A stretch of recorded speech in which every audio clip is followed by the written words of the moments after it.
Welcome to Joe's Astrology.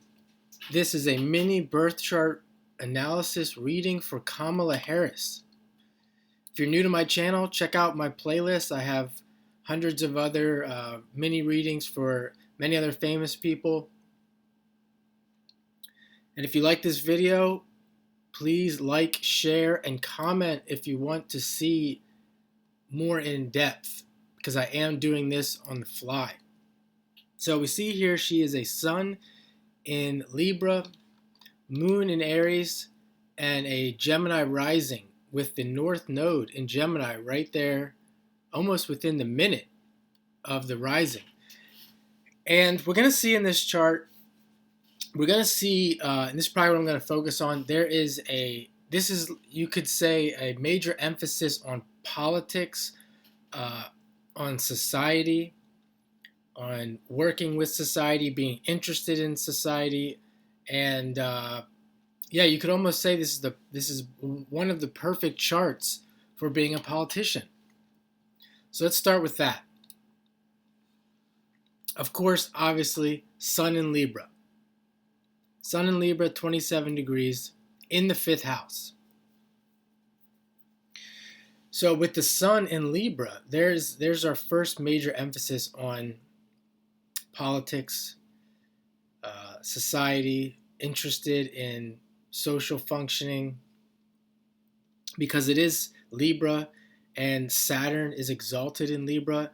And I look at Libra and Aquarius as being primarily interested in these things that I just mentioned. And of course, Venus is the ruler of Libra as well. So you think of Venus as being usually not necessarily someone who helps other people, but someone who's interested in relationships, other people, more so than the self. Now it is in the fifth house of Leo, considered the Leo house, creativity, being center stage, gaining attention for the self, and that goes along with being a politician, because you have to have. I mean, you don't have to, but it goes along well with everything I mentioned, because you are going to be in the public's eye. So in order to do that kind of work, you would think you'd have to want some kind of attention. You have to be okay with being seen, as opposed to its opposite, Aquarius. So that's the first thing I want to mention there, the Sun in Libra. And then let's move to the Moon. The Moon is in the 11th. It's in Aries, in the Sagittarius decan, 27 degrees. It's also in an exact full moon. So the moon is full when she was born. She is full of herself. She is full of what she wants to do in this life. And you can see it's almost to the minute. Again, to the minute. 27 degrees, 39 minutes. The sun at 27 degrees, 48 minutes. So this is a person who knows what she wants to do and what she wants to accomplish. There's no doubt. There's no need for improvement. Time spent on redoing and thinking about what needs to be done. She knows what needs to be done. And it's in Aries, ruled by Mars. So we see what she wants to accomplish with that sun in Libra. She has the drive, Mars, Aries, the drive, the energy, the leadership to accomplish this. She has the courage. It's in the 11th house. We consider that the Aquarius house. 11th house being interested, again, in society, interested in friends. It's more about relationships, other people. So we could see here right away with the sun and moon, there's a major emphasis on highlighting the self in order to help, or in order to be involved. I shouldn't say help, but in order to be involved in society. The rising is in Gemini, so more air, ruled by Mercury. Where's Mercury the ruler?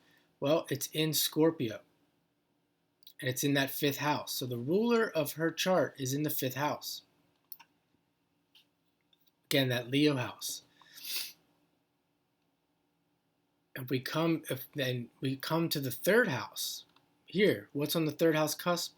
Well, it's Leo. Her mind, Mercury, third house.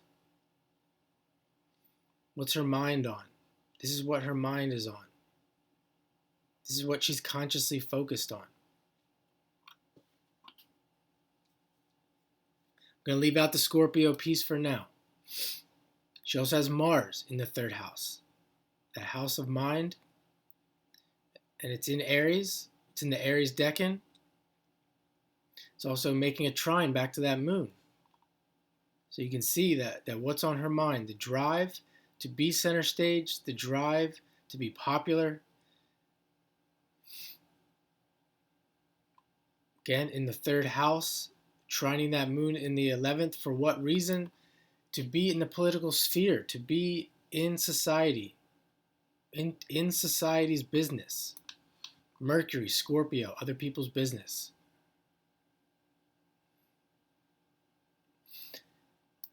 Now, if we move here to the Aquarius, because we're talking a lot about Aquarius here, and air and Libra. Saturn is in Aquarius, her work, her career. And it's near the MC. It's in the Libra decan where Saturn is exalted. And what's on the MC is Pisces.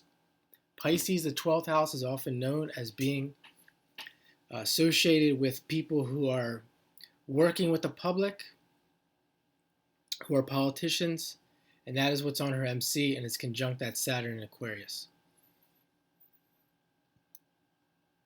And you could say, well, why is it associated with that? Well, part of the reason is because Pisces is empathetic. And this is a person who is interested in being involved in empathizing with other people.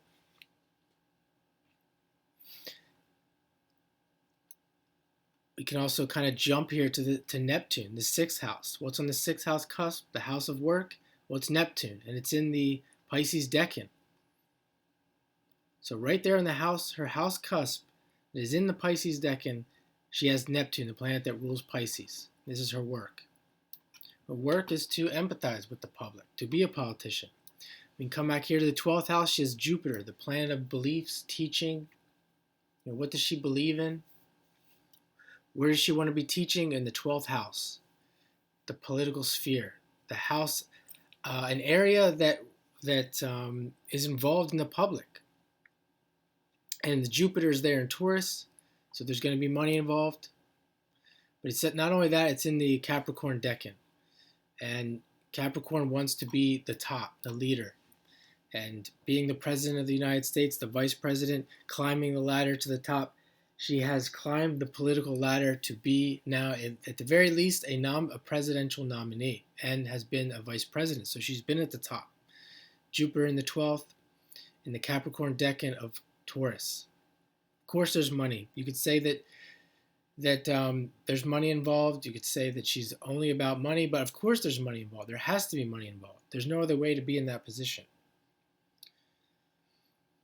And we can look more at the Jupiter here, the south node being in Sagittarius, in the 7th house of other people, relationships. She's coming from a place of being relatable, relating to other people. And then, again, the ruler being Jupiter, back to that 12th house. Working with the public. Teaching, being a teacher of other people. Not just being a teacher, but a teacher that potentially learns from other people as well. She wants to be involved. This person will not necessarily learn. I mean, she could, but not necessarily learn from books. But a lot of her learning would be through relationships. Jupiter, or the south node in Sagittarius in the 7th. And if we're looking at her past, we have the south node in the 7th in Sagittarius, and then the Pluto in the 4th, conjunct Venus and Uranus in the 4th in Virgo. So we're combining the 7th house and the 4th house here. Very much interested in family. The country as being a family, being someone who's emotionally attached, interested in less about the status. 10th house, Pisces on the status, less about the status and more about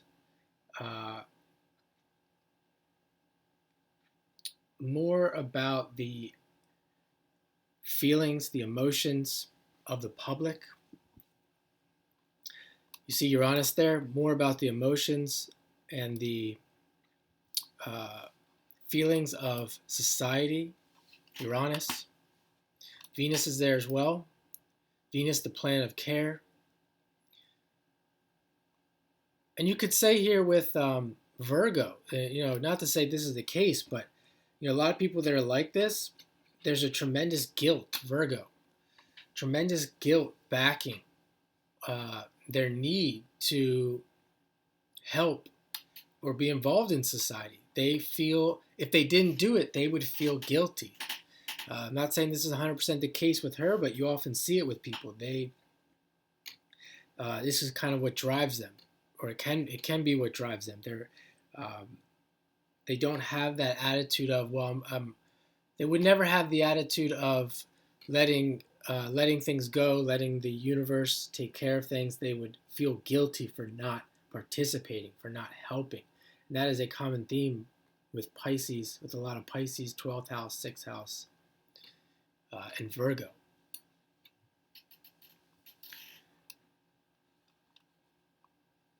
The North Node, where she's headed, ruled by that Mercury, is right there on the ascendant. So this is a person that people would see as being purposeful. She would be having that purpose-filled life out in the open at all times. And that reminds me of just one thing that someone like her can do. It can really influence other people who don't have that purpose-driven life to where she would rub off on people that this is kind of like how life should be lived, to have this purpose-filled life like me. And that's not necessarily, that's not the case. That's not reality. Not everyone has that purpose-filled life, especially being with that Mercury being in the 5th house, out in the, everything out in the open.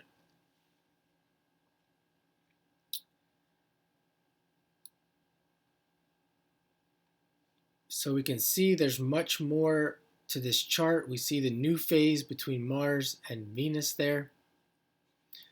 That's, really putting these relationships, she's probably good at sparking new relationships, networking, putting herself out there. Quick beginnings with that new phase between Mars and Venus, quick beginnings within relationships, and then, possibly trying to maintain those relationships in order to network and get to the top and, obviously learn about society. There'll be a lot of quick, short interactions with people.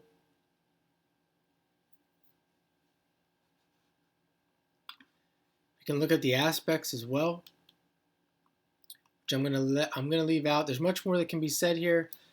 I'm gonna leave that there for now for some food for thought. Again, if you like this, please like and share the content and comment if you'd like to see more, and we'll do an extended reading on Kamala Harris as we come closer to the presidential election.